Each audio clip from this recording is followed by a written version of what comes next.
तो दोस्तों शुरू करते हैं आज की क्लास। एक इम्पोर्टेंट क्लास है। आज हम लोग जिस टेंस की बात करने वाले हैं उस टेंस का नाम है प्रेजेंट परफेक्ट कॉन्टिन्यूअस टेंस। अब तक हमने जितने भी टेंसेस पढ़े हैं आई थिंक आपको समझ में आ गए होंगे। आज हम इसको भी समझेंगे अच्छे से। देखिए, प्रेजेंट परफेक्ट कॉन्टिन्यूअस, यदि हम इसको ध्यान से देखने की कोशिश करें तो कुल मिलाकर के ये एक कॉम्बिनेशन है दो टेंसेस का। ये दो टेंसेस का एक कॉम्बिनेशन है। देखिए, यहां पर अगर हम इसको देखें तो ये बन गया प्रेजेंट परफेक्ट टेंस। अगर हम इसको देखें तो ये बन गया प्रेजेंट परफेक्ट टेंस। लेकिन यदि हम इस परफेक्ट को यहां से निकालें और प्रेजेंट को और कॉन्टिन्यूअस को देखें तो ये बन गया प्रेजेंट कॉन्टिन्यूअस टेंस। तो यानी कि एक ऐसा टेंस जो कॉम्बिनेशन है दो टेंसेस का, उसी का ही नाम है प्रेजेंट परफेक्ट कॉन्टिन्यूअस टेंस। तो कुल मिलाकर के परफेक्ट और कॉन्टिन्यूअस टेंस दोनों को ही हमने पढ़ा भी है कि परफेक्ट किस लिए यूज किया जाता है और कॉन्टिन्यूअस किस लिए यूज किया जाता है। अगर हम मोटे मोटे तौर पर समझना चाहें तो परफेक्ट हमने उन एक्शंस के लिए यूज किया था जो एक्शंस रिसेंट में अभी खत्म हुए थे। दूसरी बात आती है कि जब हम कॉन्टिन्यूअस की बात करते हैं तो कॉन्टिन्यूअस उन एक्शंस के लिए किया जाता है जो बोलते समय at the time of speaking if any action is going on, उस एक्शन को हम रिप्रेजेंट करते हैं प्रेजेंट कॉन्टिन्यूअस टेंस के अंदर। ठीक है, तो ये हमने अब तक समझने की कोशिश की है। आज देखिए, जब हम बात करते हैं प्रेजेंट परफेक्ट टेंस तो प्रेजेंट परफेक्ट टेंस जो है उसमें हमारे पास, अगर हमने देखा हो, अगर आपको याद हो तो हमने जो है एक हेल्पिंग वर्ब यूज की थी। दो हेल्पिंग वर्ब हमने यूज की, एक हैज और दूसरी हैव। और उसके बाद हमने जिस वर्ब का यूज किया था वो थी third form of the verb, यानी कि V3 का हमने यूज किया, क्योंकि हैज हैव के बाद third form of the verb का ही यूज होता है।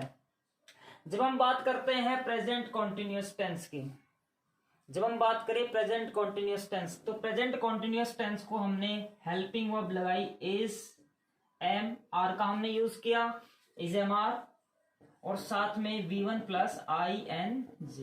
तो कुछ स्ट्रक्चर इस तरीके का बना था। यानी कि जब भी हम बात करते हैं प्रेजेंट परफेक्ट टेंस की तो हैज प्लस थर्ड फॉर्म, बात करेंगे कॉन्टिन्यूअस की, प्रेजेंट कॉन्टिन्यूअस की, तो is am are V1 plus ING का यूज किया जाता है। Got it? तो यहां तक बात क्लियर है। अब बात करते हैं कि प्रेजेंट परफेक्ट कॉन्टिन्यूअस टेंस कैसे बने। प्रेजेंट परफेक्ट कॉन्टिन्यूअस टेंस को हम किस तरीके से बना सकते हैं। तो देखिए, एक बात समझिए, अगर हम बात इस सेक्शन की करें, अगर हम बात इस सेक्शन की करें इज एम आर, तो हमने पहले भी एक बार समझा है कि इज एम आर जहां से निकल कर के आए हैं, जिस फैमिली से निकल कर के आए हैं, वो फैमिली किसकी कहलाती है? बी की कहलाती है। यानी कि कहीं ना कहीं ये बी से निकल करके आए। हमने बी की फर्स्ट फॉर्म किसके यूज किया? Is am are. Second form क्या बनी? Was were. और थर्ड फॉर्म क्या बनी? बीन। तो थर्ड फॉर्म क्या बन गई इसकी? बीन। ठीक है, अब देखिए यहां पर, अब हम जब प्रेजेंट परफेक्ट टेंस की बात करते हैं तो उसमें has have plus third form आती है, और कॉन्टिन्यूअस की बात करें तो ING, लेकिन उसके पहले इज एम आर आना चाहिए। इज एम आर किसकी फैमिली से निकल करके आए? बी से। तो हैज हैव के बाद इज एम आर को तो यूज नहीं हो सकता है, इज एम आर का तो यूज नहीं हो सकता है।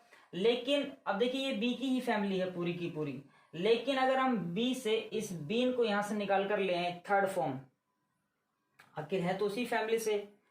भाई, जब आप कहीं, कभी कभार ऐसा होता है कि आपको शादी में जाना होता है, आप नहीं जा पा रहे, लेकिन आप अपने फैमिली के मेंबर को किसी को भेज देते हैं।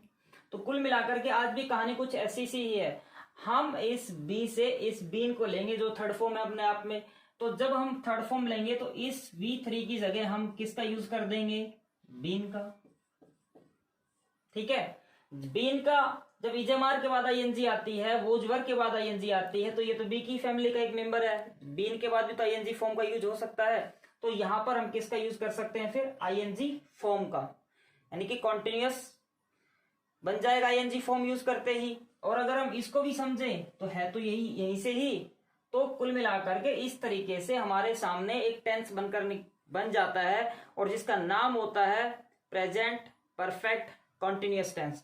तो यदि प्रेजेंट परफेक्ट कॉन्टिन्यूअस टेंस को समझें तो इसकी अगर, तो इसमें हमारे सामने इसकी जो हेल्पिंग वर्ब बनेंगी वो बनेंगी हैज, उसके साथ हमें बीन का यूज करना पड़ेगा, उसके बाद हैव, और हैव के साथ भी किसका यूज होगा, बीन का। ये हेल्पिंग वर्ब इनकी बन जाएंगी। ध्यान दीजिए, ये इसकी हेल्पिंग वर्ब बन गई, एक हैज बीन बन गई और एक हैव बीन। हैज हैव के बाद ये थर्ड फॉर्म यूज हो गया। अब जो मेन वर्ब है इसकी वो आईएनजी फॉर्म में रख देंगे हम लोग। तो कुल मिलाकर के हमारा जो टेंस है वो ऐसे बन गया, इसकी V1 प्लस ING। तो आई थिंक ये बात आपको समझ में आ गई होगी यहाँ तक कि भाई ये प्रेजेंट परफेक्ट टेंस, जो प्रेजेंट परफेक्ट कॉन्टिन्यूअस टेंस है, हमने किस तरीके से बनाया है। ये बीन यहाँ पर क्यों आया है, मेन था कि ये बीन यहाँ पे क्यों आया है। तो ये बीन इसी वजह से यहाँ पर आता है क्योंकि इसे हमारे हम लोग यूज नहीं कर सकते हैं। चलिए देखिए, तो आगे बढ़ते हैं, थोड़ा सा मूव करते हैं। तो यहाँ तक की बात हमने समझी है कि प्रेजेंट परफेक्ट कॉन्टिन्यूअस टेंस जो है उसमें हैज बीन और हैव बीन और उसके बाद आती है V1 प्लस ING।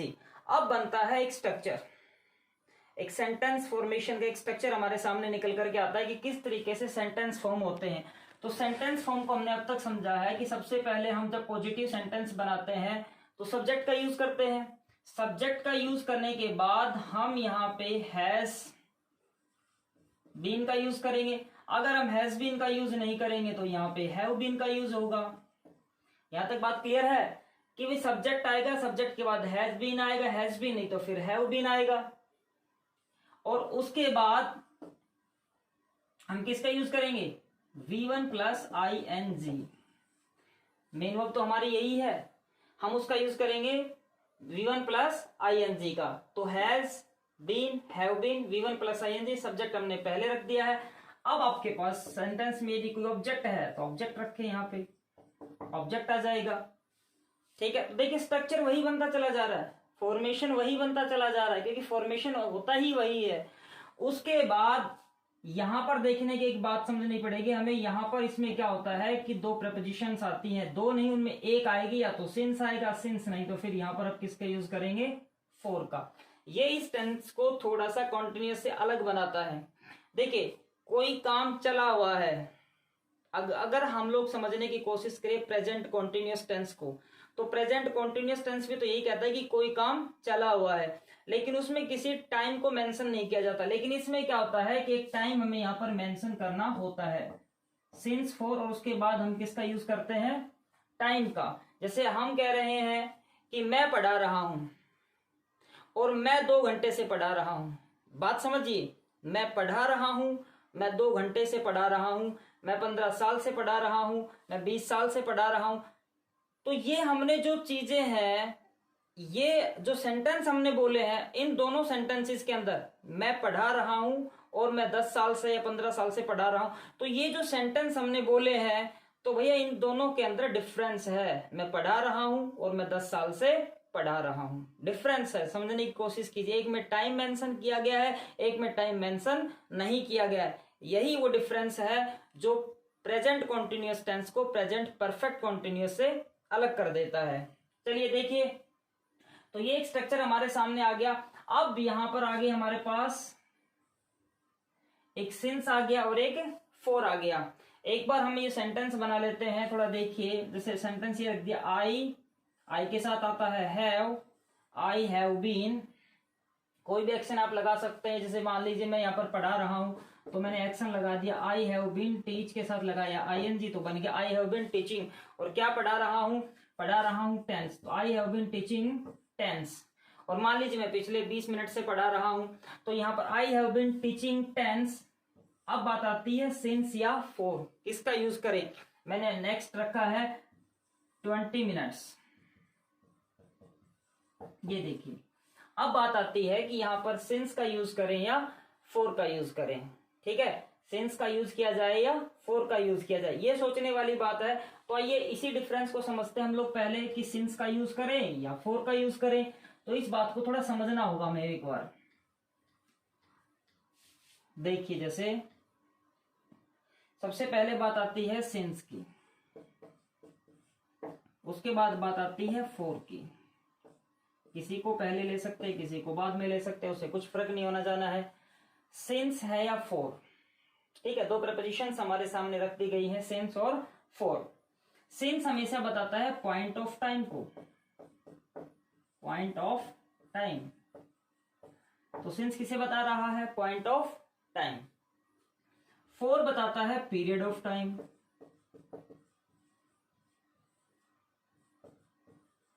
देखिए सिंस बताएगा पॉइंट ऑफ टाइम और फॉर बताता है पीरियड ऑफ टाइम। यदि आप पॉइंट ऑफ टाइम को ही समझने की कोशिश करें, पॉइंट का मतलब होता है कोई ना कोई ऐसा पॉइंट जहां से कोई एक्शन स्टार्ट हुआ, कोई एक निश्चित पॉइंट।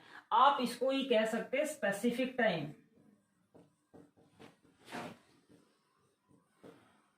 ठीक है, कोई स्पेसिफिक टाइम ऑफ पास्ट, कि किसी पास्ट के किसी एक्शन।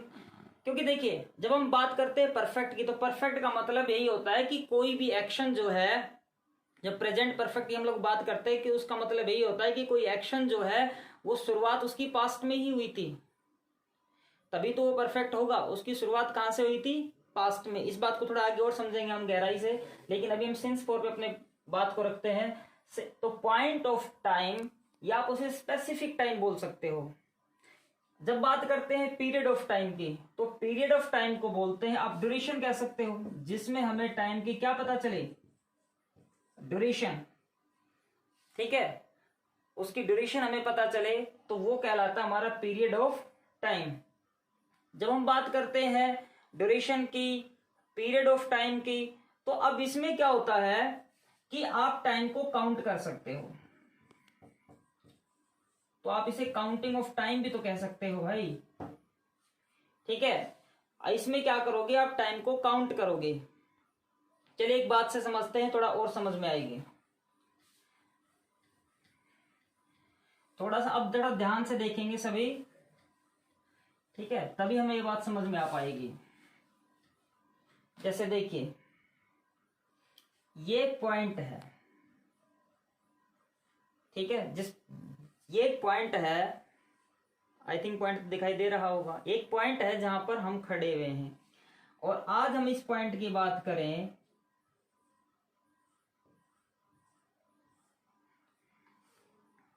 तो ये पॉइंट क्या है? अगर हम इस पॉइंट की बात करें तो ये जो पॉइंट है ये है 2020। ठीक है, ये 2020 है। अब हम जिससे आगे बढ़ेंगे 2021, 2022, 2023, ये ऐसे बढ़ता चला जाएगा। ठीक है, फ्यूचर की तरफ हम और आगे बढ़ते चले जाएंगे। लेकिन अगर हम लोग पीछे जाएंगे, अगर हम पीछे जाएंगे तो ये क्या बनेगा? पास्ट ही तो बनेगा। अगर हम आगे जाएंगे तो ये क्या बनेगा? फ्यूचर का कोई टाइम यहां पर मैं मेंशन करना पड़ेगा। अगर मैं 2020 की बात करूं, अगर मैं इससे एक साल पीछे चला जाऊं तो यहां पर क्या है? 2019 हो गया। 2009 अगर और पीछे जाएंगे 2018 हो गया, और पीछे चले जाएं, और ऐसे करते करते 2017, और यहां हम लोग आ गए 2010 में। ठीक है, मान लीजिए हम यहां आ गए 2010 में। अब कोई एक्शन, एक एक्शन ले लेते हैं, कोई भी एक एक्शन लेते हैं। जैसे एक एक्शन ले लिया, लिव, राइट? लिव मीन्स होता है रहना। तो एक एक्शन लिया हमने लिव, और एक आप मान लीजिए आज 2020 है, 2020 है, और आप जिस जगह में रह रहे हैं उस जगह का नाम है मुंबई। हालांकि अगर आज के टाइम पर देखें तो कोई रहना नहीं चाहेगा, क्योंकि कोरोना ने बुरी तरह अपने गिरफ्त में इसको लिया हुआ है मुंबई को। लेकिन फिर भी लेते हैं, कोई बात नहीं। लोगों के बहुत से लोगों के सपने होते हैं मुंबई जाने के, और आने वाले टाइम पे दोबारा से भी होंगे। तो मुंबई हम लेते हैं, और हमारा एक एक्शन ले लिया हमने, लिव। आप मुंबई में रह रहे हैं, और आपने रहना शुरू किया था 2010 में। कब शुरू किया? 2010 में, और आप यहां तक आ चुके हैं 2020 तक। देखिए अब ये तो एक पॉइंट है 2010, तो ये एक पॉइंट है, तो इसे ही बोलते पॉइंट ऑफ टाइम। ये हो गया भाई पॉइंट ऑफ टाइम। ठीक है, तो ये पॉइंट ऑफ टाइम है। आप इसे एक पास्ट का स्पेसिफिक टाइम भी कह सकते हैं कि भाई उस टाइम पे, उस दिन ये एक्शन शुरू हुआ था, और ये एक्शन आज तक भी चला हुआ है, ये एक्शन आज तक भी चला हुआ है और आगे भी चलता ही चला जा रहा है। इसी को हम प्रेजेंट परफेक्ट कॉन्टिन्यूस में बनाते हैं, या इसे कहते हैं हम प्रेजेंट परफेक्ट कॉन्टिन्यूस टेंस। लेकिन एक दूसरी बात देखिए, ये है पॉइंट ऑफ टाइम। एक दूसरी बात को समझिए, जब आपने 2010 में रहना शुरू किया तो फिर बना 2011, 2012, 13, 14, 15, 16, 17, 18, 19 और 20। आपने जब इसे काउंट किया, तो ये कुल मिलाकर के एक पीरियड बन गया 10 इयर्स का। ये क्या बन गया? एक पीरियड बन गया 10 इयर्स का, एक ड्यूरेशन बन गई है ये, ठीक है, 10 साल। जब हम बात करते हैं इस पीरियड की 10 इयर्स का, तो अब आप देखिए हमने काउंट किया है, यहां पर क्या किया है? काउंट किया है, ठीक है। तो यही तो काउंटिंग ऑफ टाइम है। तो जब आप काउंटिंग ऑफ टाइम कर सकते हैं मेरे भाई, तो वहां पर हम यूज करते हैं किसका? फोर का। फिर वहां पे सेंस नहीं आएगा। तो जब आप काउंटिंग ऑफ टाइम करोगे तो वहां पर किसका यूज करोगे? फोर का। अरे जब आप पॉइंट ऑफ टाइम की बात करेंगे तो किसका यूज होगा? सिंस का। और हम इसी 10 इयर्स की बात करें, अगर इस 10 इयर्स के पीरियड को कैलकुलेट कर दिया जाए, इस 10 इयर्स के पीरियड को यदि कैलकुलेट कर दिया जाए तो ये बन जाता है एक डेकेड, ठीक है, अ पीरियड ऑफ 10 इयर्स। तो डेकेड जो है एक कैलकुलेटेड टाइम है, तो आप इसे ये भी तो कह सकते हैं कैलकुलेटेड टाइम, ठीक है। कैलकुलेटेड टाइम वो था भाई काउंटिंग ऑफ टाइम, और ये है कैलकुलेटेड टाइम। एक टाइम को हमने काउंट किया। जैसे आप 100 इयर्स को जब कैलकुलेट कर देते हैं तो क्या बन जाती है? एक शताब्दी बन जाती है, एक सेंचुरी बन जाती है, ठीक है। तो इसी तरीके से 7 डेज को करते हैं तो क्या बन जाता है? एक वीक बन जाता है। तो यही डिफरेंस है कि कहां पर हम यूज करें फोर का और कहां पर हम यूज करें सेंस का। आई थिंक ये बात आपको बहुत अच्छे से समझ में आ गई होगी। और एक बार थोड़ा नजर मार लीजिए, आप देख लीजिए, ठीक है। और उसके बाद अब हम आगे बढ़ रहे हैं, और अब देखिए आगे जो है हम लोग चलते चले जाएंगे और इसको थोड़ा और सीखने की कोशिश करते हैं सेंस। और अब हमें पता तो चल गया है पॉइंट ऑफ टाइम या स्पेसिफिक टाइम अपने आप में क्या है, और काउंटिंग ऑफ टाइम या कैलकुलेटेड टाइम या ड्यूरेशन की हम जब बात करें तो वो अपने आप में क्या है। यहां तक ये बातें क्लियर हो चुकी हैं, ठीक है। चलिए देखिए,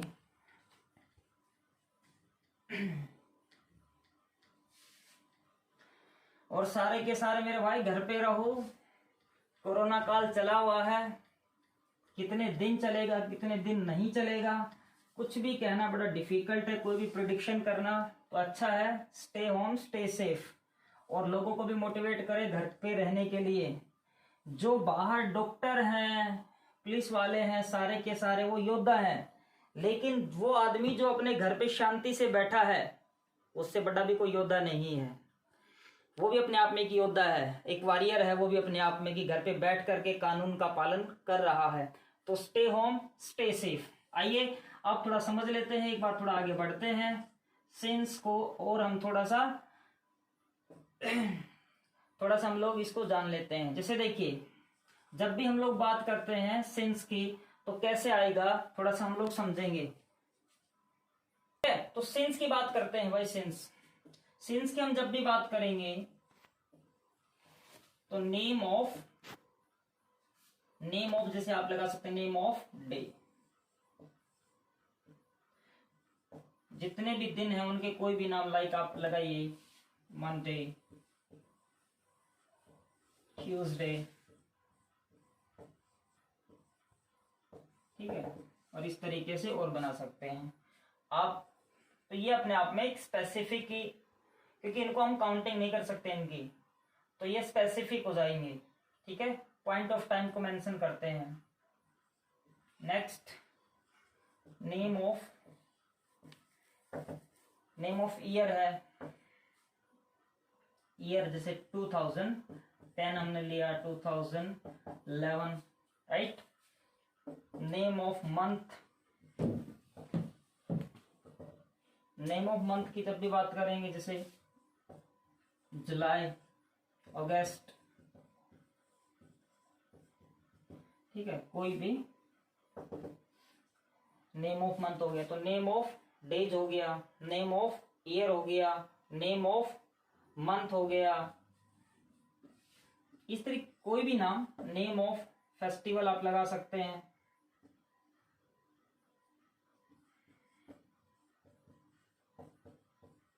किसी फेस्टिवल का नाम भी अपने आप में क्या है, जैसे आपने लगा दिया होली, दिवाली, ईद, जो भी है, क्रिसमस है।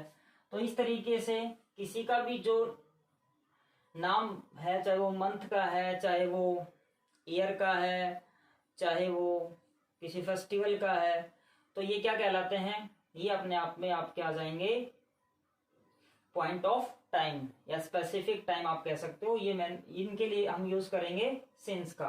और देखिए अगली बात आती है हमारी part of day. Part of a day, जब हम बात करते हैं पार्ट ऑफ अ डे, तो पार्ट ऑफ अ डे क्या आता है, जैसे मॉर्निंग है, ठीक है, मॉर्निंग है, आफ्टरनून है, इवनिंग है। तो ये सारे के सारे क्या हैं, पार्ट ऑफ अ डे है। तो दोबारा देख लीजिए, नेम ऑफ डेज है, नेम ऑफ ईयर है, नेम ऑफ मंथ है, नेम ऑफ फेस्टिवल है, पार्ट ऑफ अ डे है। Stages of life,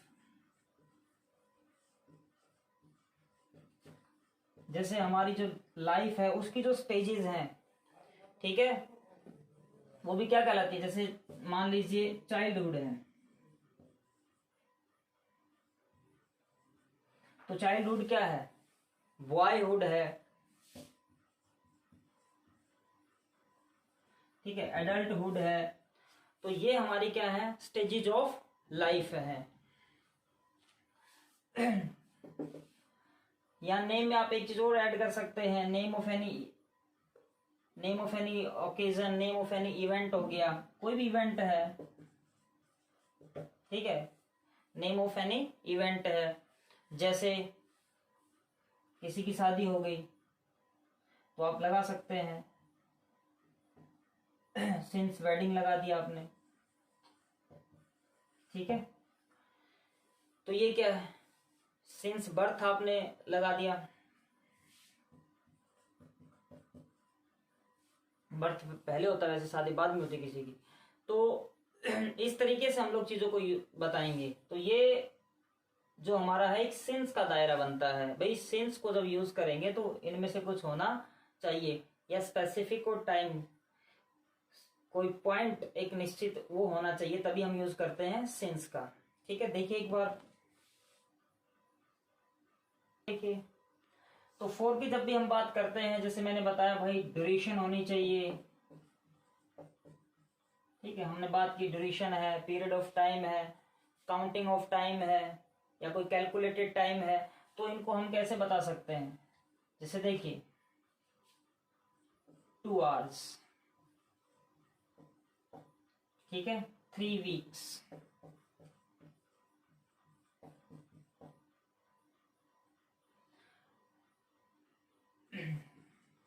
4 years। तो कैसे बना सकते हैं 5 centuries।